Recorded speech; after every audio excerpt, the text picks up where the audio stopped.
ko'rish realligimizni yoritadi. Ammo nimani ko'rishni qanday qarshimiz belgilaydi. Huzurunlarda shoir Ahmedjon Osman riyosetchiligidagi "Men shundoq qarayman" programmasi. Her bir cümle öz ma'nosini topgan programma.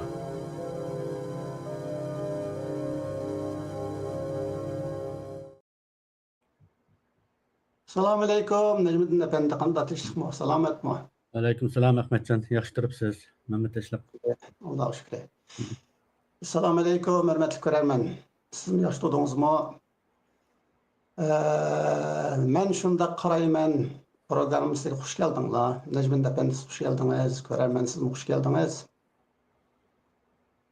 Bugun biz Najmiddin Sherif Qorliq bilan diyalogda bo'lamiz. Najmiddin efendining siyosatga va shundaqla Sharq Turkiston milliy ozodlik harakatiga qanday qaraydiganligiga qaraymiz. Shundaqla Najmiddin Qorliq efendining davoyimizning, milliy harakatimizning xarakteri to'g'risidagi o'ylanishlarini bir qor muloyiza qilib chiqamiz, suhbatlashib chiqamiz, dialoglashib chiqamiz. Najmiddin odatda axborotlarda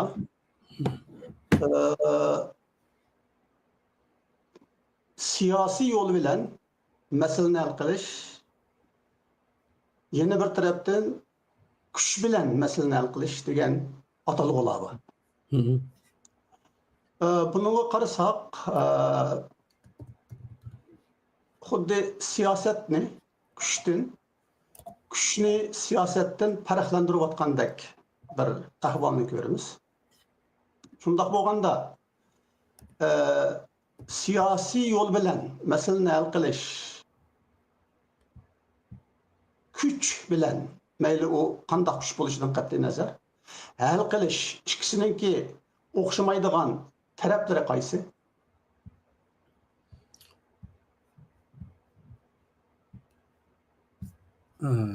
Amaliyotda men o'ylayman bu har bir millatning o'zining siyosiy taqdirini hal qilishlik usuli, duch keladigan taqdiri, dushmanlarning ahvoli, o'zining iqtidori, tarixiy sharoiti va yoki mening yana bir analog shaklim bo'yicha buning madaniyat alohidligi, jug'rafiyalik joylashishi bu millatga ato qilgan iqtidor va bu millatning tashkillanish eng qatorliq masalalar, buning qo'shnilardan tortib hattoki buning atrofidagi millatlarni buning ko'rsatgan iqtisodiy siyosiy ta'sirlari, yana undan boshqa masalan bu millatning iqtisodiy ahvoli va bu millatningki siyosiy fursatlari, eng oxirida bu millatningki xalqaro geopolitikadagi shu duch kelgan fursatlar bilan munosabatli bo'ladi deb o'ylayman. Shunlashqa bu har qanday siyosiy kurash masalasida millatningki hayotiga uyg'unlashgan bir xil siyosiy kurash shakli yana bir millatning hayoti shakliga uyg'un kelishini atayin.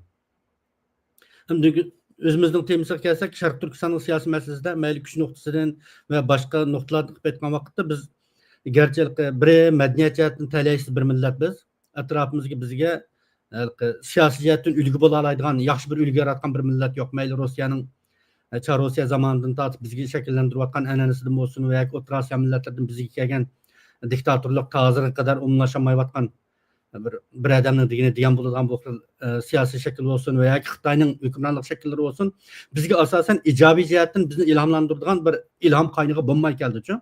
Bunday ahvol ostida bizning o'zimizning iqtidorini olib turib bek ulug'i bor, qurol kuchi bu degandek gaplarni qilib ketishimizning o'zi ma'lum jihatdan aytgan chog'da bizning amaliy real hal qilib bo'lgan masalamizni hal qilib bo'lmaydigan quruq gapga aylantirib qo'yishi mumkin. Shunga biz ham xalqaro vaziyat hozir dunyoda garchi ba'zi bir o'zgarishlar bo'lib turyapsimi, garchi davlatlar amal qilolmayapsimi, kishilik huquq masalasida, millatlarning o'z taqdirini o'zi belgilash masalasida ko'z qarash jihatdan birdek.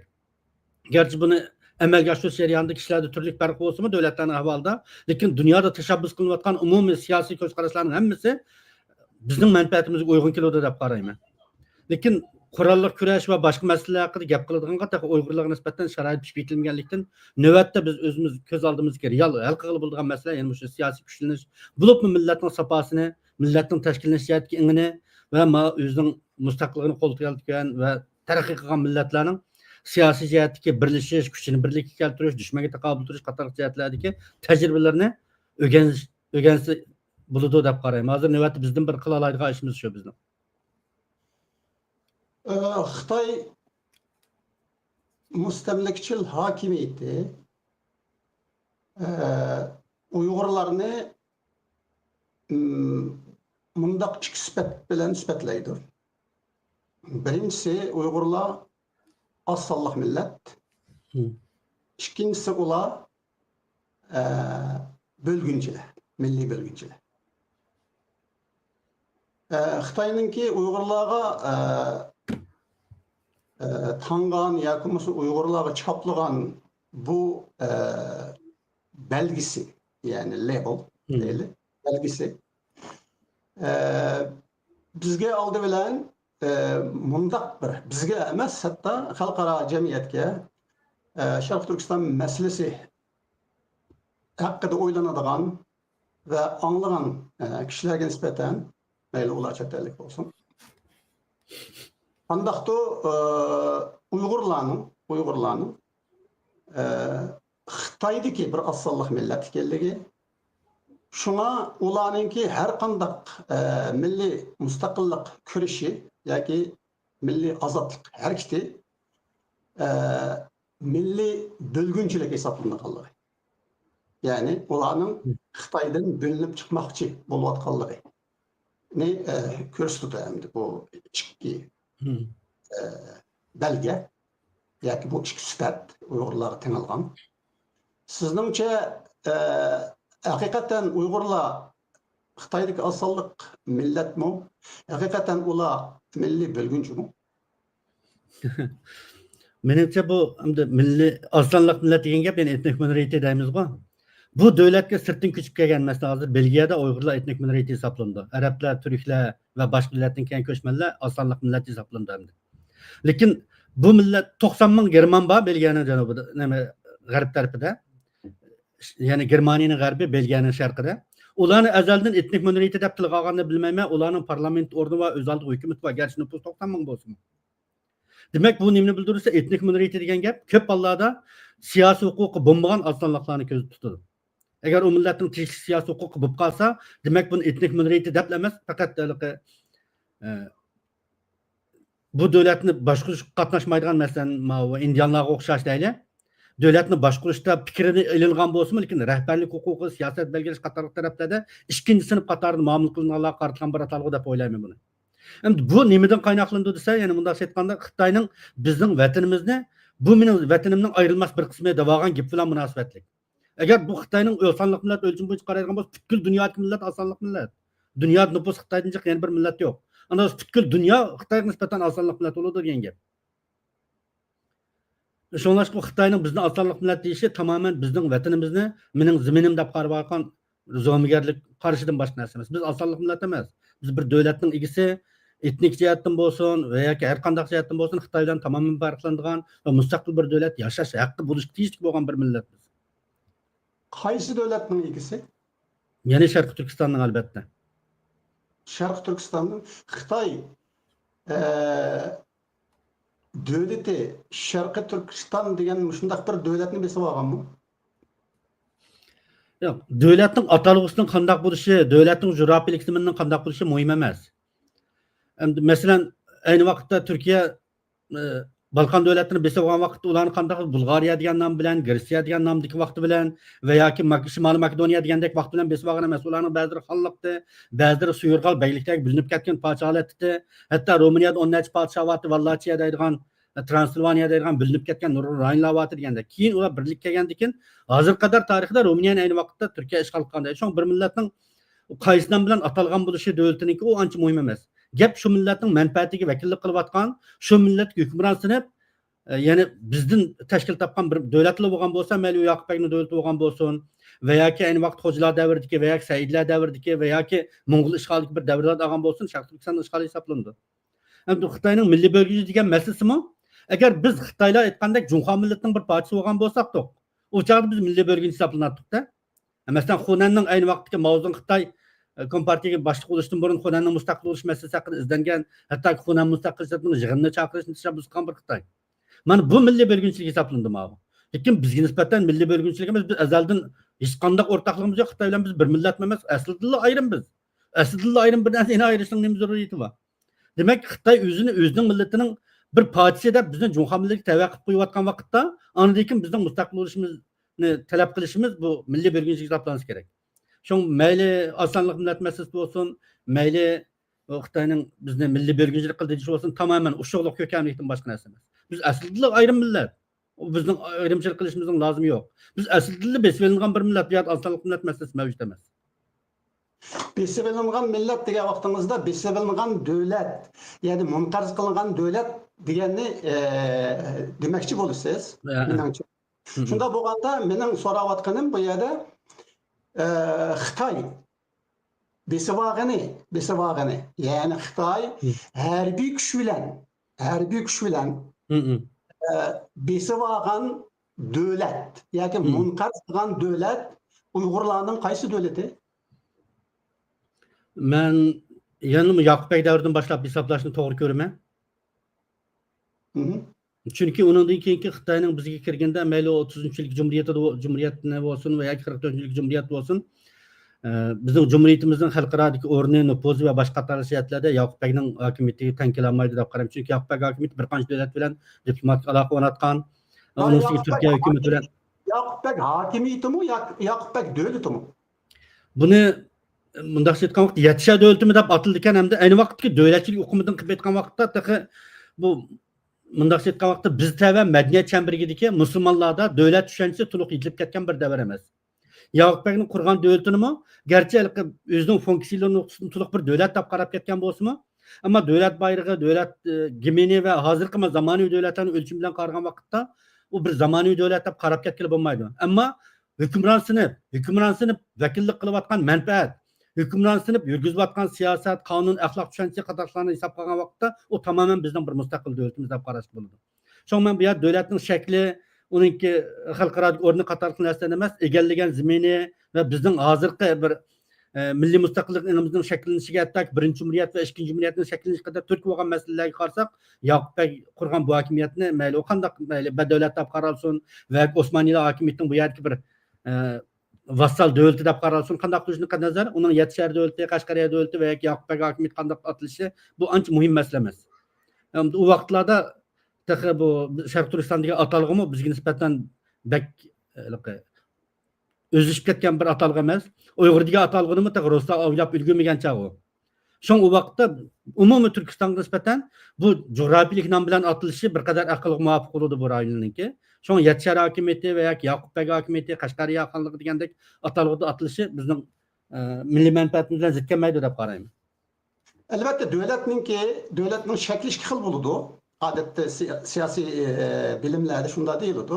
Masalan, podshohlik davlati ve şundakla cumhuriyet çıkışı oldu. Bizninki düz devatkan Yakup Bey devleti, siz hazır Yakup Bey devleti ya Yakup Bey hakimiyeti adadığımız Yakup Bey devleti. Bu ne? Kuropatkin Kaşgariya devleti ya ki Şarkı Türkistan devleti de batagan. Yani Kaşgariya ya ki Şarkı Türkistan devleti de batagan. İşgalit nimel buluşundan katı nazar bu bir devlet.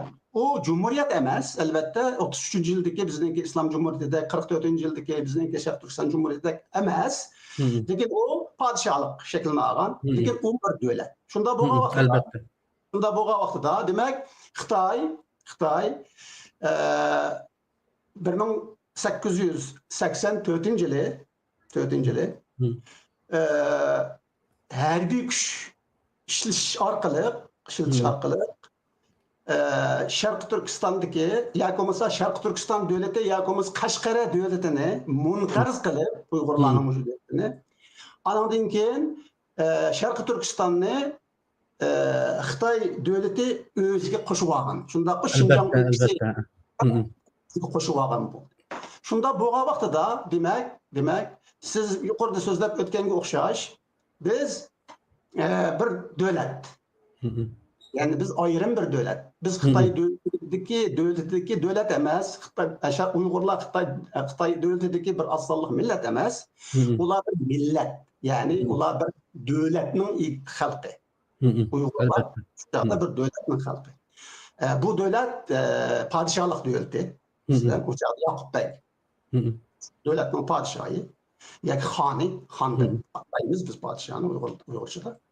Şunda bolganda bu tarihi paket 1864 yılı kurulgan. Qashqariya Yakşarkı Türkistan devleti 1884 yılı Xitay Manching imperiyasınınki armiya harbiy kuchi bilan ag'dirilib, munqarz qilinib, Xitay devletiga qo'shib olingan. Shunda bu vaqtda biz Uyg'urlar, hozirgi Uyg'urlarning milliy ozodlik harakati u qandaqdir Xitoydan bo'linib chiqish emas, balki munqarz qilingan davlatini qayta asliga keltirish bo'ladi. Shunda bu vaqtda bu hargiz milliy bölgünçülük olmaydı. İkinciden Uygurlar herkes asıllık millet olmaydı. Ular Şarkı Türkistan'ın milleti. Şarkı Türkistan'ın Uygurlar halkı. Şuna ular asıllık hesaplanmaydı. Ondak boğanda mesele, ikinci mesele yüz berdi bir yerden. O boğusu mu? Xitay Manching imperiyası harbiy kuch bilan Qashqariya devletini, yoki Sharqi Turkiston devletini munqarz qilgan ekan va shundaqla o'ziga kuch bilan, ya'ni majburiy qo'shib olgan ekan. Undaqda bu hokimiyat, ya'ni hozirgi Sharqi Turkistondagi hokimiyat yoki hukumat u mustamlikçil hakimiyet ve mustamlikçil hükümet. Şundak mı? Elbette şundak.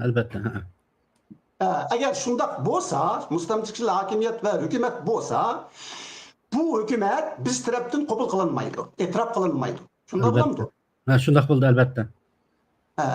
Endi eğer bu hükümet yoki bu hakimiyet, yani Xitay, Şarkı Türkistan'daki Xitay mustamlikçil hakimiyeti bizga nisbatan, yani Uyg'urlarga nisbatan, Uyg'ur millatiga nisbatan qanunsuz bir hokimiyat va hukumat bo'ladi. Unda bo'lganda bu hukumat bilan dialog qilish yoki suhbatda bo'lish yoki har qanday bir tutishda bo'lish va kelishda bo'lish yana qonunliq bo'lmaydi. Shunda Albatta shundoq. Undaq bo'lgan vaqtida bizninki, mesela Uygurlarınki munqarz qilingan devletini qayta asliga keltirish harakati u chog'da siyosat bo'lamdi yoki milliy ozodlik harakati bo'lamdi? Qaysi qo'yg'ili bo'ladi? Albatta milliy mustaqillik harakati bo'ladi. Buni muzokara qilishning o'rni yo'q. Ammo menda bir masala bor-ku. Biz davomli siyosat degan gapni biz diyalog deb tushundikamizda, amaliyotda siyosat degan gap xalqaro strategiya atalg'ularni qaytgan urushning davomi bu. Va yoki urush siyosatining davomi. Ikki davlat avval siyosatda deyishib boqdi gapni, o gapni deyishish amalga oshmagan vaqtda urush yuz berdi. Va yoki ikki davlat o'zaro urushidi, bu urushni to'xtatish uchun ular dialogga berishga majbur bo'ldi. Mana bu dialog qismi amaliyotda siyosat qismi shu yani. Ya'ni siyosat urushning davomi, urush siyosatining davomi. Ma'lum jihatni aytgan chaqda siyosat yana bir ma'nodagi bir urush uchun. Bizning millatimizning bir qancha tarixlarini qarasak, biz urushni yengan, qurolli kurashni yengan, ammo siyosat maydonida o'tirib qo'ygan taraflarimiz hali ig'ir. Mayli Timur Xalipov bo'lsin, Xo'janiyaz bo'lsin va yoki degandek. Lekin bu yerki mesele Necmi Efendi. Bu yerki mesele nima desa, bu yerki mesele ikki davlat o'rtasidagi suhbat buludu. Çünkü mesela Şarkı Türkistan devleti bilen, mayli u munqarz devlet bo'lsin, besilingan, mustamlik qilingan devlet bo'lsin, xalq bo'lsin, millat bo'lsin, bundan qat'iy nazar biz Uygurlar bunu bir devlet dep qaraymiz, özümüzün devleti, Münqaz Elbette. devletimiz. Hı hı. Endi muşu devlet bilen, Şarkı Türkistan devleti bilen Xitay devleti iki devlet seviyesinde elbette biz Xitay devletine itiraf qilamiz, o bir devlet. Ha. O bir devlet. Doğru, Şuna doğru. biz Xitay devleti bilen devlet süptide diyalogda bulalayımız, söhbette bulalayımız, kelişimde bulalayımız, pütüşte bulalayımız. Lekin biz Xitay devletinin Şarkı Türkistan'daki besevelengan, mustemlik kılıngan Şarkı Türkistan'daki mustemlikçil hakimiyeti yoki hükümeti bilen biz diyalog qilish alamdik. Yo'q, bu mumkin bo'lmaydigan ish bu. Biz har qanday ishning oldingi sharti bo'ladi. Bizning suhbatimizning oldingi sharti Sharq Turkistonning mustaqilligini e'tirof qilinishi bo'lishi kerak. Bo'lmasa u yer shartnoma bo'lmaydi u. To'g'ri. To'g'ri. Men shunda qarayman, to'g'ri. Unda bo'lgan vaqtida, masalan, hozir bizniki Milliy ozodlik harakatimizda, Sharq Turkiston Milliy ozodlik harakatida ba'zi taraflar var. Men bu taraflarni atamay, lekin bu taraflar Uyg'urlarning Sharqiy Turkistondagi bir osonlik millat sifatida shu xalqniki, Uyg'urlarniki kishilik huquqini talab qiladi. Ve şundaqlar bu kişilik hukuk talebi elbette ular bilen Şarkı Türkistan'daki Xitay mustamlakçı hakimiyetinin otursida, hükümetin otursida buludu. Şunda bu vaxtda bu taraflar bizim milli hareketimiz, milli müstakillik, milli azadlık hareketimizdeki bu taraflar demek Xitay Şarkı Türkistan'daki Xitay mustamlakçı hakimiyeti, kanunsuz muş hakimiyeti bilen, muş hükümeti bilen diyalogda buluvatıdı, söhbette buluvatıdı diyelemdi. Ma'lum jihatni aytgan vaqtda bu shu fikrning Xitoyga nisbatan kishilik huquq masalasining tilga ilinishining o'zi bir ahmoqonalik. Chunki kishilik huquq g'arbda paydo bo'lgan, g'arbda iltiz topgan va g'arb orqali dunyoga kengaygan bir uqum. Garchi qo'pib voy Xitoy madaniyatida bor, islom madaniyatida bor kishilik huquq deb kishilar tarixini avtor bir gaplarni tepib chiqqani bilan reallik e'tirof qilinishi shuki, biz bugungi kunda deyotgan kishilik huquq degan bu atalg'u tamoman g'arb davlatlariga xos bo'lgan bir atalg'u. Şoň bu g'arb davlatlari e'tirof qiladigan bir qimmat qarashlarining biri bu. Xuddi biz o'zimizning diniy e'tiqodidagi ma'lum masalalarga hurmat qilganga o'xshash, bularni kishilik huquq va boshqa masalalarga o'zining bir qimmat qarash sifatida hurmat bilan qaraydi va buni qonuniy bir asos sifatida qaraydi buningga. Şoň mayli biz buyuk hujjat deb qaraydigan 1944dagi BDTning qurilish nizomnomasidagi dunyo kishilik huquq ahdnomasi qatorliq cho'ng hujjatlarda bo'lsin, bu narsani ko'ra olamiz. Ammo Xitoyning tarixida, lug'atida, madaniyatida an'anasi bunday bir narsa yo'q. Şoň g'arb madaniyatidagi bir narsani albatta g'arbning quloqiga qo'shaqidi bu gap va g'arbning lug'atiga tushidi. Biz g'arbda kishilik huquq degan bir bayroqlarni o'tirib chiqsak, bu g'arbning qimmat qarashiga, g'arbning davlat siyosati va bular odatlangan kurash qilish shakliga uyg'un bir narsa bo'ladi. Ammo buni Xitoyga qarata qo'llanish bu molchining tumug'ini podshoh tanlagan bilan o'xshash bir gap. Ya'ni bu faqat tushmaydigan bir narsa bu. Xitoyga nisbatan kishilik huquqini eg'iz etish ahmoqonlik. Tushmaydigan bir narsa ahmoqonlik deganiniz ne? Faqat ularninki kanunsuz bo'lgan, e'tirof qilinmaydigan ularning Sharq Turkistondagi mustamlakçı hakimiyeti ve hükümeti bilen söhbet kılınganlık, muşu kanunsuzluk, muşu ahmoqonlik deb qarasak bo'lamdi. Ya bu ahmoqonlik bo'lib qolmay, yana ig'roq bitgan vaqtda endi satqınlık deb qarasak bo'ladi buni. Chunki Xitoy hokimiyatining qonunli hokimiyat ekanligini, uning bizga hukmronlik qilayotganligini, uning bizga huquq berish va bermaslik. Necmettin, aniqroq bo'laylik. Xitoy hokimiyati deseniz o Beijing hakimiyeti olib qolishi mumkin. Biz Xitoy hakimiyeti bilan karimiz yo'q, munosabatsiz biz bilan. O Xitoy davlatining hakimiyeti onun bilan munosabatsiz. Bizning hozir deyishayotgan hokimiyat, biz deyishayotgan hokimiyat shu Xitoy davlatining Sharqiy Turkistondagi mustamlakçı hokimiyati. Ha, men shuni demoqchi. Ya'ni har qanday bir shaklda bizning mustaqil davlat masalasida emas, bir fuqaro sifatida o'zimizga huquq talab qilishimiz, ma'lum jihatdan Xitoyning bizga huquq berish huquqini, huquq berish va yoki bermaslik salohiyatini e'tirof qilganligi hisoblanadi-ku. Şoň bu qattiq nuqtada aytgan vaqtda satqinlik qilib qaraldi bu. Endi bu yerda bunda bir masala bor. Bir tarafdan bizning haqiqatan Xitoylarningki siyosiy holatini, Xitoylarning siyosiy tarixini, bularning ilmiy tadbirlarini, kishilik huquq masalasining Xitoylarda qanchalik bir unum qozonadiganligi degandek masalalarni to'g'ri bir tadqiq qilgan va buni tushungan odamlarimiz nihoyat oz bo'lishi mumkin. Yana bir tarafdan bizning kuchimiz va boshqa qatorliq masalalar nurg'un odamlarni harom tepilmasa yemay o'laymi degan bir gap bor, halol tepilmasa harom yemay o'laymi degan bir gap bor. Shunga o'xshash endi sen uni qilmaganki ma'lum bo'z qilgash tamamdoq degan bir gap bo'ladi. Bu nihoyat siyosatda og'ir bir xato bo'lgan jambaxtlik strategiyasi bu. Buni qubul qilishga bo'lmaydi, murassa qilishga bo'lmaydi. Chuqur bizning millatimizning ichida har qachon eng oxirgi bir odam qolgan qadar mustaqillik prinsipidan aslo voz kechmaydigan bir o'chim kuchlar bo'lishi va bu kuchlar xalq tarafidan himoya qilinishi, hurmat qilinishi, mustaqillik degan bu atalg'u xalqning qalbida har qachon bir murassa qilolmaydigan ulug'vor bir tavhid atalg'usidek o'rinni tutish kerak. Siz deyotgan bu mustaqillik. Siz hozir ta'kidlayotgan, hozir eskartayotgan ve hazır özünüzün sözlerinde işletyotgan muş mustaqillik. Yani bu biz talep qiladigan mustaqillik mı yoki bu bizninki haqqimiz mı? Albatta tabiiy haqqimiz bu. Biz yaratılışda şu mustaqil bir davlat bo'lishga loyiq bir millat bo'lib yaratildik-da. Mayli bizning jug'rafiyalik aloqaligimiz, tariximiz, keçmişimiz, madaniyatimiz, irqimiz, hattoki qon tiplarimizdan tortib osmon zamin farqlanadi Xitoy bilan. Hatta Xitoy bilan bir federatsiya qurib ve yoki Yevropa ittifoqidagi ittifoq qurib ve yoki Sharq Janubiy Osiyolardek bundaq bir Sovet kengashi quradiganmi bizning ne madaniyat, ne tarix, ne jug'rofiya hech qanday tarafimiz aslo mos kelmaydi. Yo'q, bu yerda bundaq desakmi biraz nima deymiz, bir xillik milliy kamsitish tushunib qoladi gaplarimiz. Chunki bu Ahmadjon bu milliy kamsitishni o'z ichiga olmaydi uchu. Masalan Afrikadagi muayyan bir davlat Yevropa ittifoqiga qatnashishni istasin.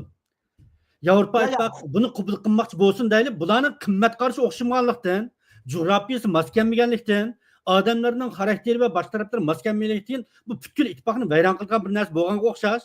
Bu Xitoy bilan biz mayli madaniyat, irq, jug'rofiya hech qanday jihatda bundaq bir davlat yashag'ili bo'ladigan va yoki bir ittifoq bir hamkorlik uchun yashag'ili bu hargiz kamsitganlik emas. Bu reallikni e'tirof qilish bo'ladi. Chunki Xitoy madaniyati bilan bizning madaniyatimiz mening bu yerda deyotganim Najmiddin, siz nimani ta'kidlayapsiz desangiz, bizning mustaqillik talab qilganimiz, biz bular bilan birga yashamaydiganligimiz uchun degandek bir ma'noni beryapti. Amaliyotda bu ko'rarmanlarga, bizning Uyg'urlarga odatda xato tushuncha berib qoladi. Ya'ni biz Xitoy bilan tarixlik bo'lg'achqa, tilimiz, madaniyatimiz o'xshamag'achqa, shaklimiz o'xshamag'achqa, shunga dinimiz o'xshamag'achqa, shunga biz bular bilan birga yashamaymiz. Shunga yashamaygandan keyin biz mustaqilligimizni talab qilyapmiz desak, o chaqda bu Xitoyning milliy bo'lgunchi degan mushu tuhmatiga tushib qoladi. Undan boshqa, masalan, dunyoda 24 Arab davlati bor. Bu Arab davlati, 24 Arab davlati o'xshash bir tilda so'zlaydi.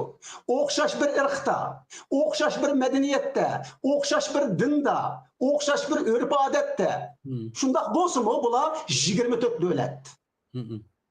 Mana bu arablarning xorligining sababi shu. Yo'q, nima deb xorlik bo'ladi? Ya biz suhbatda buni o'tmaydi. Men nima bo'lishini qat'iy nazar, men bu yerda davatqanim. O'xshash millat ikki davlat bo'la oladi. Shimoliy Koreya bilan Janubiy Koreya ikki davlat, bir millat. O'xshash bir millat, bir madaniyat, bir til, lekin ikki davlat bo'la oladi. Shuningga o'xshash bundaq misollar ko'p. Hatta yaqin kelgusida belki Tayvanmi bir davlat bo'lishi mumkin, lekin Tayvanmi Xitoy, madaniyat Xitoy, chiroy turib Xitoy, hammamiz Xitoy o'xshash. Men bu masalada balkim qarashim xato bo'lishi mumkin. Sizning gapingizdagi men o'ylandim, agar bundaq bir xato ta'sirat berib qo'ygan bo'lsa, men bu albatta ifodalash shaklimni o'zgartirishim kerak bo'ladi. Men o'ylayman, bizning Xitoy bilan bo'lgan bu o'xshamasligimiz bizning mustaqil bo'lishimizni taqozo qiladigan intayin muhim omillarning biri. Yo'q. Mushu yerda men bir sizning suhbat dishingiz yoki sizning dialog dishingiz bo'lsammi, lekin men siz bilan dialog kirgan vaqtida bizning o'rtaqligimiz bilan kiraman. Ya'ni bizning ikkimizning o'rtaqligi, Najmiddin Qodiq bilan Ahmadjon Osmonning o'rtaqligi. Biz bir davlatning vatandoshi. Albatta. Munqarz bir davlatning vatandoshi. Bu bir o'rtaqligimiz bor. Ikkinchi bir o'rtaqlik bizningki milliy ozodlik hareketimiz munqarz devletimizni, iyilik hukukimizni, tatilgan iyilik hukukimizni qayta qo'lga keltiradigan bir milliy hareket. Albatta. Lekin u hargizmi Xitoylarninki bizga o'xshash musulmon bo'lmaganligi, kofir bo'lganligi uchun emas. Xitoylarninki qandaqdir kommunist tuzumida bo'lganligi emas. Yoki bo'lmasa Xitoylarning qandaqdir madaniyati sababidan emas. Ular nima bo'lishidan qat'iy nazar. Hatto ularninki diktator tuzum bo'lsa-mu, masalan bir partiyalik diktator tuzum bo'lsa-mu, bu biz bilan munosabatsiz. Biz bilan zodil munosabatsiz. Lekin bunda bir masala bor. Agar Xitoylar Uyg'urcha so'zlaydigan bir millat bo'lgan bo'lsa va o'xshash bir tarixiy kechmish bilan bugun biz Xitoyning bir parchasiga aylangan bo'lsak deb turaylik. U chog'dagi masalalar qanday bo'ladi siz nazaringizda? Men hozir misol berdim. 24 arab davlatining misolini berdim. İki Koreya devletinin misalını verdim. Yakında iki Xitay devleti oluşu mümkün deb misal verdim. Tayvan bilen mesela çok korktuk. Xitay çok korktuk beni. Demek bu iş qandaq bir narsani aldı kayını kılanmaydı. Çünkü bizninki asaslık negizlik mesele munqarz kılıngan devlet munqarzligidan qutulish kerak. Muşula bir mesele. Şuna bu qandaqdır Uyg'urlarninki hukukini talab qilish masalasi emas. Yoki bo'lmasa qandaqdir Uyg'urlarning bir mustaqil yashash orzusini amalga oshirish talabi emas. Bu faqat qo'ldan ketgan boshqalar harbiy kuch bilan tortib olgan tabiiy, ilohiy, qonuniy haqqimizni qaytarib olish kerak. Albatta. Bundan boshqani qatqandan keyin bizning masalamiz, da'voyimizning milliy ozodlik harakatimizningki xarakteri kuzatuvchilarning, xalqaro kuzatuvchilarning Sharq Turkiston masalasiga ahamiyat berayotgan, ko'ngil berayotganlarningki bir xil nima deymiz, harakatimizningki xarakterini G'uvalashtirib qo'ydi, to'g'ri. Nima uchun deganda, masalan, hozir asosan shunday qaraydi. Xalqaro jamiyat degan davlatlar biladi, hukumatlar biladi, lekin men xalqlarni da'votaman. Masalan, boshqa chet elliklar bizga qaraydigani faqat biz Uyg'urlar bir asonlik millat bo'lganligimiz uchun, musulmon bo'lganligimiz uchun diktator Xitoy hokimiyati, Beijing hokimiyati o'zining mushundaq osonlik va musulmon puhrasini, ya'ni biz Xitoyning puhrasi hozir ularning nazarida puhrasini izyapti, kamplarga tashlayapti, o'ltiryapti, qiryapti, qirg'inchilik qilyapti, ya'ni milliy qirg'inchilik qilyapti. Mushlarning hammasini qilyapti, o'zining xalqi qilyapti, faqat ular musulmon bo'lganligi uchun va osonlik millat bo'lganligi uchun qilyapti deb bunda qaraydi.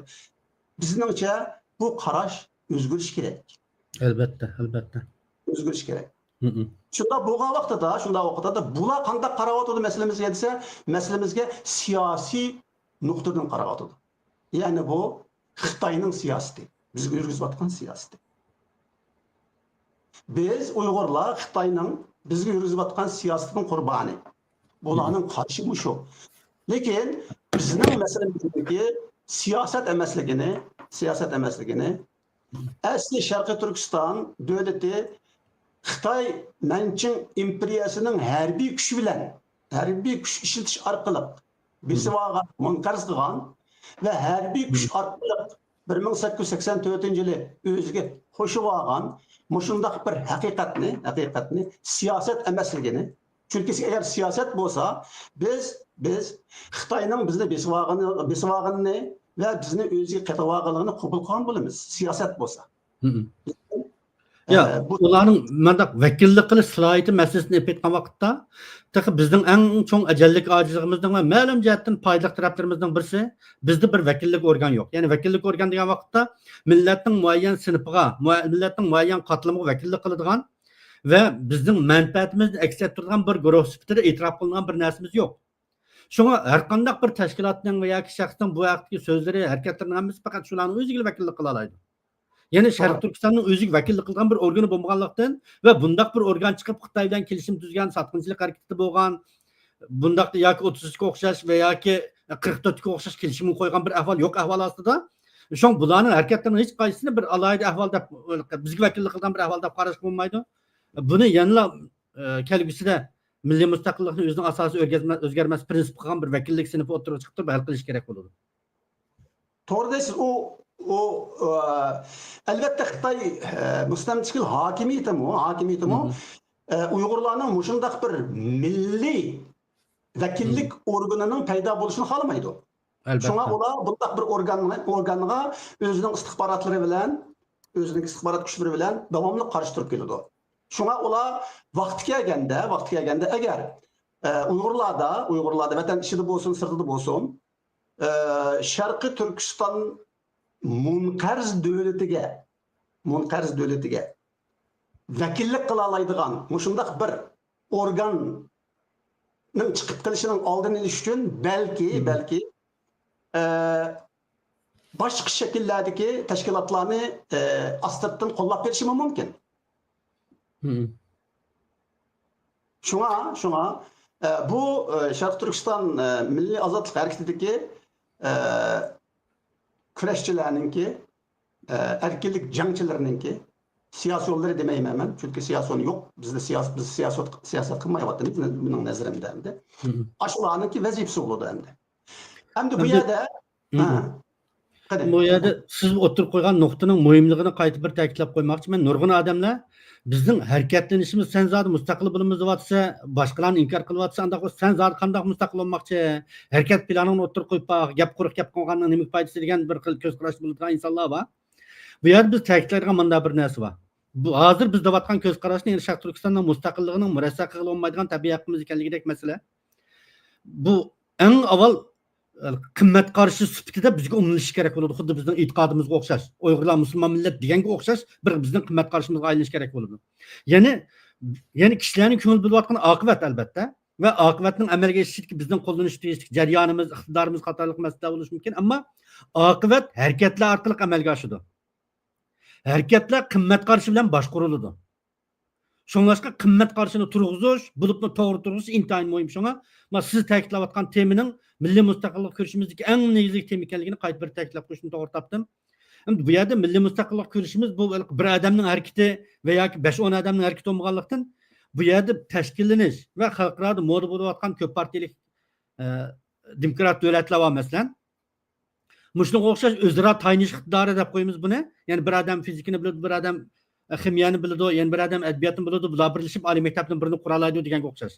Agar u odamning iqtidori yakub qolsa, u odam cho'ng ishlarni qila olishi notayin degandek, bir millatning to'plamining siyosiy taqdiriga munosabat qilishlar ko'p hollarda shu millatning a'zolarining o'zaro tayinish iqtidori, hamkorlik iqtidori, tashkillanish iqtidori orqali amalga oshirgan narsa. Biz Afrikadagi nurg'un ojiz millatlarni ko'ramiz. Masalan, Lesothodagi 2 million nüfusli bir davlat Angliyaning eng kuchli vaqtlarida, dunyoni so'rgan vaqtlarda o'zining mustaqilligini saqlab qola olgan. Zo'lalar o'zining tegishli milliy haqlarini saqlab qola olgan. Yana uningdan boshqa Hindistondagi ba'zi qabilalar o'zining milliy haqlarini saqlab qola olgan, garchi mustaqilligi ma'lum jihatdan ularning ish qilganligi tufayli elinib ketgan bo'lsa-mu. Shunlashqa o'zaro tayinish, o'zaro hamkorlashish va tashkillanish iqtidori bir millatning siyosiy taqdirini belgilaydigan bak muhim omil. Balkim shu millatning ichida yaxshi odamlar bo'lishi mumkin, ammo ular ulug'vor orzularning va bir siyosiy nishonni amalga oshiradigan to'plamning qatnashchisi bo'lolmaydi deganga. Şoňlaşqa qimmat qarashning muhimligini har bir ko'rarman cho'qim cho'nqur tunib yetishi, buni oilasidan tortib, o'zidan tortib qayta bir operatsiya qilib, Sharq Turkistonning milliy mustaqillik masalasini qandaqdir iqtidor bilan, imkoniyat bilan, fursatlar bilan o'lchigil bo'lgan va yoki oldikaniga mudrat qiladigan bir narsa emasligini, buning yo o'lim yo kirim masalasi ekanligini tunib yetish kerak deb o'ylayman. Rahmat. O sizning davatqat bu yerdagi prinsip masalasi. Ya'ni bizning Sharq Turkiston milliy ozodlik harakatining prinsipi nima? degan masalasi kelib chiqadi. Albatta bizda hozirgacha bunday bir prinsip yo'q. Bizningki milliy aktimizda Sharq Turkiston ozodlik kurashida yoki Sharq Turkiston milliy ozodlik harakatida yoki Uyg'ur davosida yoki Sharq Turkiston masalasida har xil ataymiz biz o'zimizniki masalamizni. Har xil shaklda ataymiz. O'xshamagan tushunchalarda. Nima bo'lishidan qat'iy nazar bir hammaga o'rtaq bo'lgan, barliq Uyg'urlarga o'rtaq bo'lgan, voz kechishga bo'lmaydigan, hatto o'zining jini kesib ketadiki, bu prinsip qo'ldan ketmaydigan, bu prinsipga bo'ysunadigan, bosh egadigan mundaq bir prinsip bizda yo'q. Masalan, mush prinsipni qaysi prinsip deb o'ylaysiz? Masalan, bir ko'rarmanlar uchun bir misol berib o'tib ketay, andan keyin so'zingizni anglaylik. Masalan, demokratik davlatlar bo'libmi hozirgi zamonaviy, nihoyat yangi zamonaviy modern demokratik davlatlardan masalan hatto Amerikani olaylik. Amerika Qo'shma Shtatlarini. Amerikaningki davlat sifatidagi qimmat qarashi demokratiya bilan kishilik huquq. Amerikaning. Lekin vaqti kelganda Amerika davlati o'ziniki igilik huquq uchun bu ikki nimadan bu ikki deymiz qimmat qarashdan voz kechadi. O'ziniki igilik huquq uchun. Shunda bo'lgan vaqtida Amerikaningki qimmat qarashi ya'ni demokratiya bilan kishilik huquqdan iborat bu qimmat qarashi igilik huquq degan bu prinsipning oldida titrab turolmaydi. Albatta. Shunday bir sinoq vaqt paytida. Shunda bo'lganda Sharq Turkistondan masalan hozir Trumpni misolga olsakmi, Trumpning butun qilayotgan ishlari demokratiyaga va kishilik huquqqa mos kelmaydigan masalalar. Hatto buni Amerikaningki federal adliyasimi e'tirof qildi masalan va shundaqlar nurg'un sotchilar, adliya sotchilari Trumpning chiqarayotgan masalan ijroiya buyruqlarininki, qarorlarininki qonunliq emasligini muayyanlashtirdi. Lekin Trump bu yerda bunda bir narsa borchu. Eng muhim narsa davlatda davlat manfaati. Siz deb o'tdingiz, davlatning ilk huquq masalasi. Amerikaning manfaati tahdid uchragan vaqtda albatta Amerikaning manfaatining oldiga o'tirgan hech qanday qimmat qarash va bir narsa mavjud emas. Hatto qonunlarmi vaqt kelib qolsa, Amerikaning manfaatini oldirib bir yoqqa ayirib qo'yish kerak bo'ladi. Va barliq insonlar davlat deydigan huquqning amaliyotda narsani biz davlatga huquqlarni to'g'ri qo'llanamiz Uyg'urlar.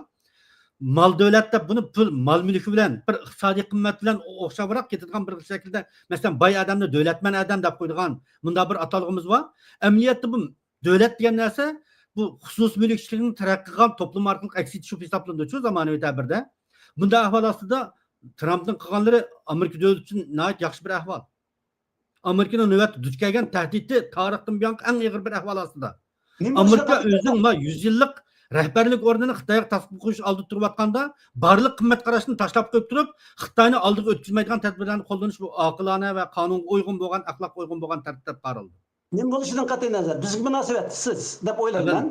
Bu orqali biz o'zimizning davlat manfaatining, o'zimizning mustaqillik qimmat qarashining barliq imkoniyat va qimmat qarashlardan ustun turganligini buning albatta men siz bilan birga bu nuqtada men siz bilan birga albatta mening demoqchi bo'lganim Trumpning bu qilayotganlariningki to'g'rimi, xatomi buning bilan biz karbuz olmaydi, hisoblashmaymiz. Bizning faqat diqqat qiladiganimiz demak davlat manfaati yoki davlatning igilik huquqi xalqning, ya'ni millatning igilik huquqi tahdid kuchirgan vaqtida ularning barliq qimmat qarashlarining hammasi ishkin yo'rg'in tushib qoladi ekan. Albatta shundoq. Shu bir nazariyaga ko'z og'dirish, nazar og'dirish. Shunda bo'lgan vaqtida sizning biroz burun eskartgan, ta'kidlagan prinsip deganingiz, milliy prinsip deganingiz mushu Sharq Turkistonning yoki Uyg'ur millatining igilik huquqimi? Albatta shundoq. Hozir mushu igilik huquq Şarkı Türkistan Şarkı Türkistan halkının ya bo'lmasa Uyg'ur milletining egilik huquqi, Uyg'ur milletining egilik huquqi deganda davlat bo'ladi-ku. Siz biraz burun eskertip o'tdingiz. Masalan, shaxsiy xususiy mulkchilik umumiy mulkchilikka aylangan vaqtda davlat bo'ladi. Shundaqmi? Shunda bo'lgan vaqtida Uyg'ur milletininki egilik huquqi hozir Xitoyning qo'lida. Xitoy nima deymiz? Changalga kirgizgan. Ya'ni Xitoy talon-taroj qilgan. Shundaqlar mushu davlat Xitoyninki mushu harbiy kuch ishlatishi bilan, bosqinchilik qilishi bilan, tajovuzchilik qilishi bilan munqarz bo'lgan bir davlat.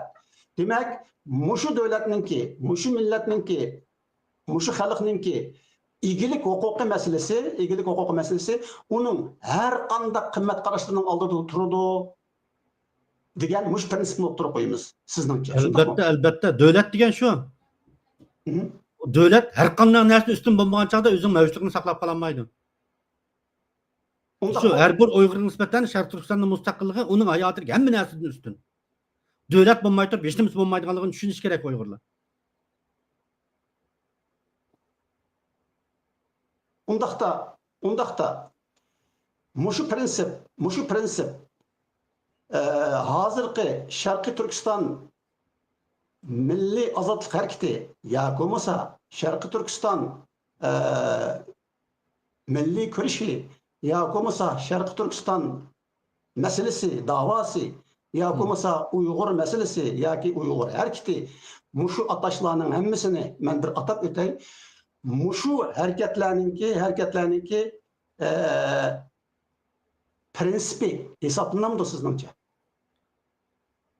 Mening endi boshqa tashkilotlarga, boshqa harakatlarga nisbatan ular bundaq o'ylaydi yoki ularning prinsipi bu emas deydigan bir salohiyatim yo'q hozircha. Ammo men o'ylayman, navbatdagi mustaqillik uchun harakat qilayotgan kurashlarning ichida eng og'ir masala millatga vakillik salohiyatini hozirlagan yoki qonuniy nuqtadan Sharq Turkistonning manfaatiga vakillik qilishni o'zining bir prinsipi sifatida qo'llangan va yakun harakat ifodagan bir tashkilot yoki organni ko'rmadik. Bu nihayat xalqlik masala. Bu xalqaro vakillik salohiyati degan bir gap bor. Vakillik salohiyatiga erishish uchun uning muayyan jihatda bir qo'llashga erishish kerak. Agar Uyg'ur millatining ichida boshqa hech kim qo'llamay, biz ikkimizda mustaqillikni bizning birdan-bir chiqishimiz deb qarasak, bizning millat vakillik qilish salohiyatimiz bo'lmay qoladi. Chuqur ko'p sonli a'zolar millatimizning ichida bizga o'xshash qarish kerak bo'ladi-ku. O chog'da Xitoyninki gipi bildirlashlari to'g'ri chiqadi. Masalan, bir o'chim milliy bo'lgunchimiz shu. Bir o'chim Uyg'urlar. degan mushu tuhmat rasul chiqadi. To'g'ri deysiz. Albatta. Shunga bu yerda vakillik salohiyatini ifodalash intayin muhimchi. Agar Sharq Turkistonning mustaqillik kurashida vakillik salohiyatiga ega va yoki vakillik salohiyatini hozirlashni o'zining nishoni va harakat prinsipi qilgan tashkilot guruhlar borliq kelsa va bu tashkilotlar o'zaro bir-birining farqini hurmat qilgan asosda, masalan, tasavvur qilaylik, Sharq Turkiston Liberation Front mustaqillik fronti deylik, masalan. Aşnaq bir front barlıq keltirib, xuddi Falastin azad tashkiloti deganga o'xshash, kunliksimon bir organning ostida har bir o'zining mustaqilligini ko'zqarashini saqlab qola olsa, demokrat davlatlardagi masalan Turkiyani misolga olsak bo'ladi. O'xshamagan partiya guruhlar, o'xshamagan siyosiy ko'zqarashlarni va o'xshamagan siyosiy tashabbus qimmat qarashlarini o'tirib qo'ydi. Ammo Turkiyaning davlat manfaati kelgan vaqtda bular o'zining Turkiya Buyuk Millat Majlisida o'zining qarashlarini o'tirib qo'ydi, fikr bayon qildi va har bir partiya o'zining atrofiga bir turkum odamlarni to'plash orqali o'zining vakillik salohiyatini isbotlashga tirishdi. Bu dünya tarafından qabul qilinayotgan va buningdan yaxshiroq bir xil shakl bo'lmagan bir vakillik salohiyati prinsipi bu-chu. Ham vakillik salohiyati prinsipi ma'lum jihatdan qonuniy kuchga ega bo'lib qoladi bu narsa.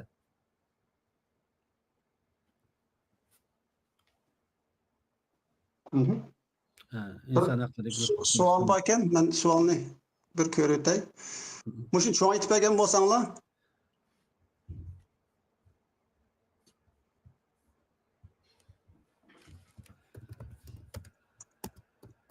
nima ekan bu savol? İnson haqlari kishilik huquqdan ustunmi deydi. İnson haqlari kishilik huquqdan ustunmi?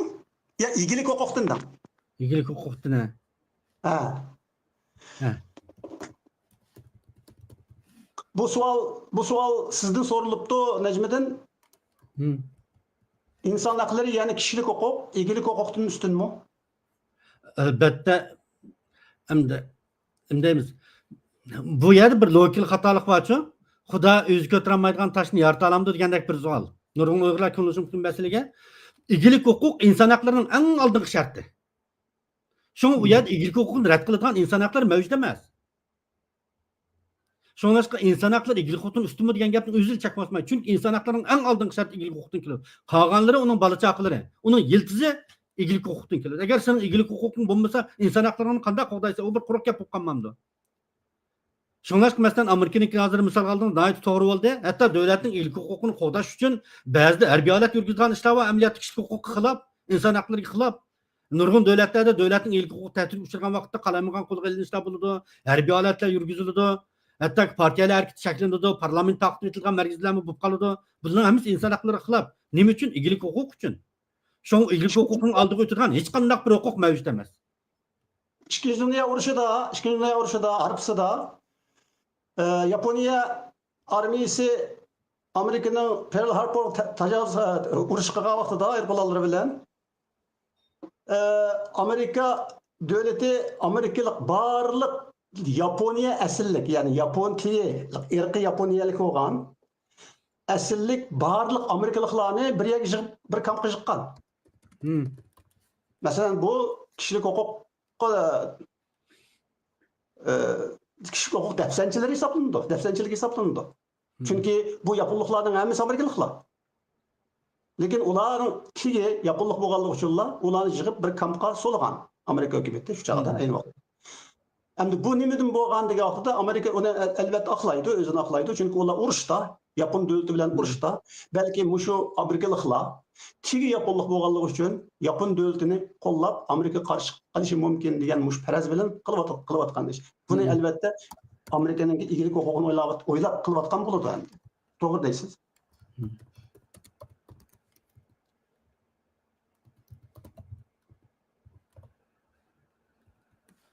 Endi bu yerdagi masala, masalan, egilik huquq bilan kishilik huquq masalasi, bu savolga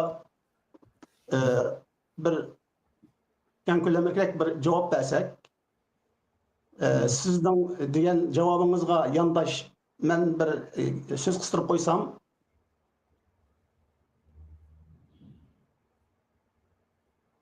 masalan, kishilik huquq, Uyg'urlarning hozirgi kishilik huquqi talab qilinsa kimdan talab qilinadi?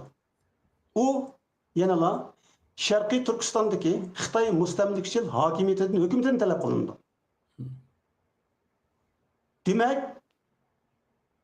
Uyg'urlarning kishilik huquqini talab qilayotganlar Uyg'urlarning milliy huquqini, ya'ni egilik huquqini musodir qilgan, talon-taroj qilgan, tatib olgan, kuch bilan tatib olgan, shu tarafdan talab qiladi degan gap o'zining kishilik huquqini. Demak, bu biz suhbatimizning beshida deb o'tgan mundaq shibat vaqtida bir xil jinoyat hisoblanadi. Chunki sen bosqinchi bilan, tajovuzchi bilan suhbatda bo'layotsan, uni e'tirof qilyapsan degan gap. Shunga egilik huquq qo'ldan ketgan ekan, kishilik huquq da'vosi degan da'vo bo'lmaydi. Kishilik huquq da'vosini biz egilik huquqni qo'lga keltirgandan keyin andan keyin o'zimizning e'tirof qiladigan Uyg'ur hukumati bilan, hokimiyati bilan deyishimiz o'zimizning kishilik huquqini. Albatta.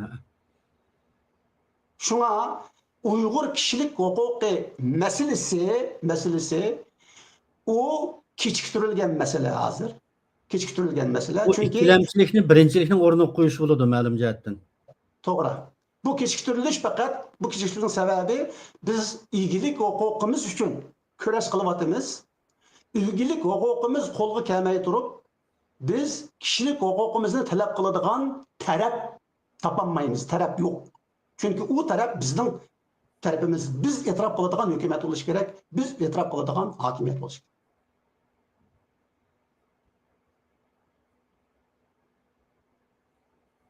Hozirgi masalalarda Najmiddin kishilik huquq masalasi, ya kishilik huquq da'vosi deb ataydir bizda. bu hatta siyaset mi emas, yani siyasi hareket mi emas. Emas, Bu albatta. kanuni hareket, shundaymi? Ha, Bu bir kanuni. Yani ha. kanuni hareket bunu bütün dünyadaki kişilik hukuk teşkilatları, kişilik hukuk hükümetsiz teşkilatlar itiraf kıladigan, hürmet kıladigan Hmm, bir hareket. Yani kanuni hareket. Bu siyasi hareket mi emas hatta. albatta. Şuna bizning bir munqarz devletning xalqi, bir munqarz devleti munqarz bo'lgan bir xalq hozircha bundaq bir qonuniy da'vo qilish salohiyatimiz yo'q. Salohiyatimiz yo'q, vaziyatimiz yo'q. Shundaq Bu yerda ahvolda manda bir masala var-ku, Ahmetcan. Bayağı degandek kishilar halol tepilmasa harom yemay o'laymi deydigan bir gap bor-da. Mustaqillik ko'rishini qanday olib borsa, hozir shu davlatlar qo'llaydigan shu hatto ba'zilar oshkorda desam mustaqillik desam tashkilot qurolmaysa davlatlarda. Amaliyotda bir nechta tashkilotni qurdik. Endi bu yerda gap kishilik huquq xalqaro jihatdan o'rtaq e'tirof qilingan, BDTning prinsiplari tarafidan qabul qilingan bir narsa bo'lganlikdan bir davlatning yana bir davlatning fuqarolarining kishilik huquq harakatini qo'llanishi o davlatga dushmanlik harakati deb hisoblanmaydi. Masalan, bir davlat Xitoyning erkin huquqini e'tirof qilgan, bizning vatanimizga bo'lgan kontrol huquqini va qonunlik hokimiyati deb turib turgan ahvol ostida bu bizga qaratgan siyosatning ichidagi ba'zi bir masalan erkinligimizni cheklaydigan, tilimizni cheklaydigan ba'zi bir harakatlarni sen o'zingni fuqarosi bunday qilsang bo'lmaydi, bunga turli tadbirlarni qo'llana oladi qonuni bo'yicha. Ammo bizni besvelingan davlat deb e'tirof qilgan vaqtda u bu harakatni qo'llanolmay qoladi. Ya'ni qonunliq bo'lmay qoladi degan gap. Bu chog'da u Xitoyga nisbatan jang e'lon qilgan bo'lib qoladi. Şu ma'lum jihatdan har qanday bir tashkilotning biror davlatning yordamini olishi u davlatning Xitoyga qarshi jang e'lon qilganligi hisoblanadi agar u mustaqillikni talab qilayotgan tashkilot bo'lsa. Şoň mustaqillikni talab qilmagan shaklda ko'rinib kishilarningki xalq bir xil gap qilib, hukumatlarga bir xil gap qilib, hukumatlarning yordam puli orqali mengayotgan amaliyotda o'pko'z quruq setishdan boshqa ish emas. Buni ba'zilar boshdan inkor qilish deb tushunib undaq emas. Hargiz boshdan inkor qilganlik emas. Reallik shu. Ya'ni men agar Belgiya hukumatidan yordam olayotgan bo'lsam, iqtisodiy yordam va yoki amaliy harakat yordami deylik, bu siyosatda qo'llash qatorliqlar davlatning madaniyat an'anasidan keladigan narsa, uni qo'llash hisoblamaymiz. Masalan, Belgiya hukumati bizning partiyaga va yoki menga ayrim bir pul bergan bo'lsa, bu mening milliy bo'lgunchilik harakatini qo'llayotgan bo'ladi Xitoyning nazarida. Xitoy bu chog'da Belgiya hukumatiga ultimatum topshirdi. Sen nima buning milliy bo'lgunchilikni qo'llaysa, hatto buni jang e'lon qilish deb qolinishi, elchilarni qaytarib olishi, diplomatiya aloqasini uzishi, hatto ig'ir harbiy to'qinishlar sabab bo'lishi mumkin-ku bu narsa. So'nglashqa bizning mustaqillik harakatimiz tamoman Xitoyning qarshisidagi bir harakat. Buning Xitoy sukut qilmaydi va Xitoyga sukut qiladigan, Xitoy bilan diplomatik munosabat o'rnatgan, Xitoyning bizning vatanimizda bo'lgan ig'lik huquqini e'tirof qilgan davlatlarning hech qaysisi bizning mustaqillik harakatimizga qarata qo'llash harakatlarida bo'lolmasligi mumkin. Bu ahvolda ba'zi kishilar bu g'arbning qimmat qarshi o'yin bo'lgan kishilik huquq faoliyatlari orqali bu bo'shlikdan foydalanib ham g'arbning qo'llashini qo'lga keltirmoqchi, ham shu orqali millatning yashash bo'shligini kengaytirishga ozroq harakat qilayotgan bo'lishi mumkin. Lekin siz degandek milliy mustaqilligimizning chiqish nuqtasi qilib aytgan vaqtda bu ajallik xatolik ma'u. Xuddi damni yo'qotgan narsa, hatto bir tal qurt bir tal cho'mili degan gap bor-ku. Mustaqillik kirish bo'lgan mustahkam bir maydon kishilik huquq masalasi orqali ikkinchi o'rindagi bir masala birinchi o'ringa chiqib, birinchi o'rindagi masala unutilib qoladigan va yoki sal qarsimi bo'ladigan, tilga ilmaydigan bir masalaga aylanib qolgan ahvol bo'lib qoladi shu bu yerda. To'g'ri. Hozirgi masalalarda siz mi deb o'tdingiz? Sharqiy Turkiston milliy ozodlik harakatining shakli yoki qandoqligi to'g'risida bo'linayotgan savollar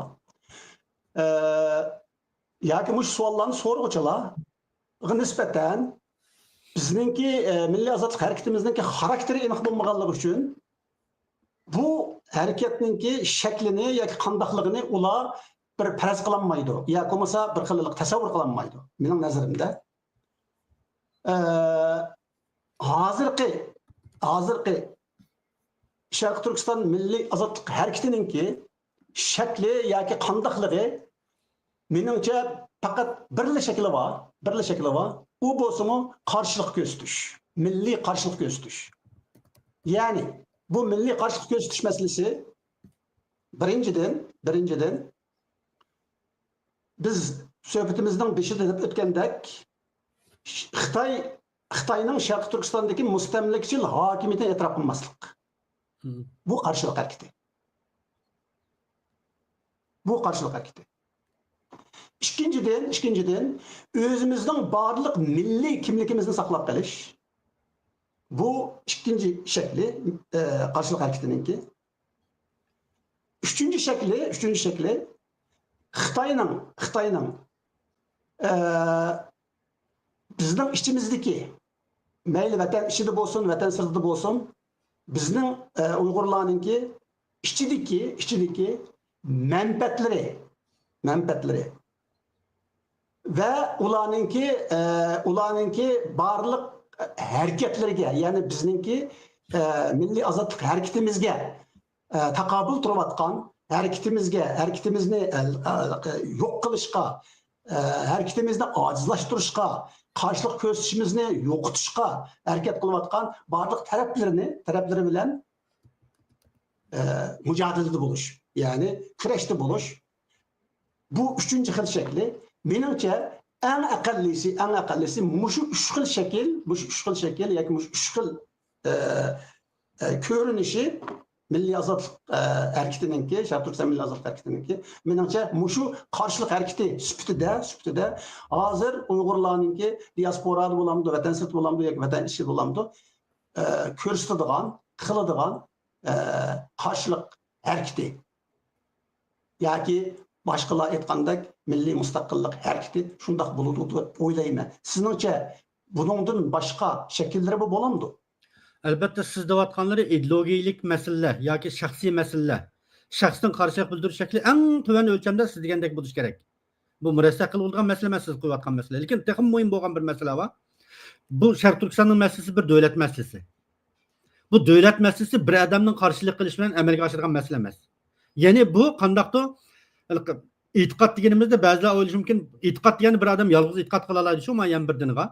Mesela İbrahim Aleyhisselam yalğız özünü Allah'a itiqad qilib Arabning çölligida o'tgan hamdi masalan. Yoki İsmail Aleyhisselam özünü itiqad qilib odam yo'q bir çölde yashay olgan degandek. Ammo milliy mustaqillik, ya'ni Sharq Turkistonning egillik huquq masalasi undaq yalg'iz amalga oshirilgan bir masala emas.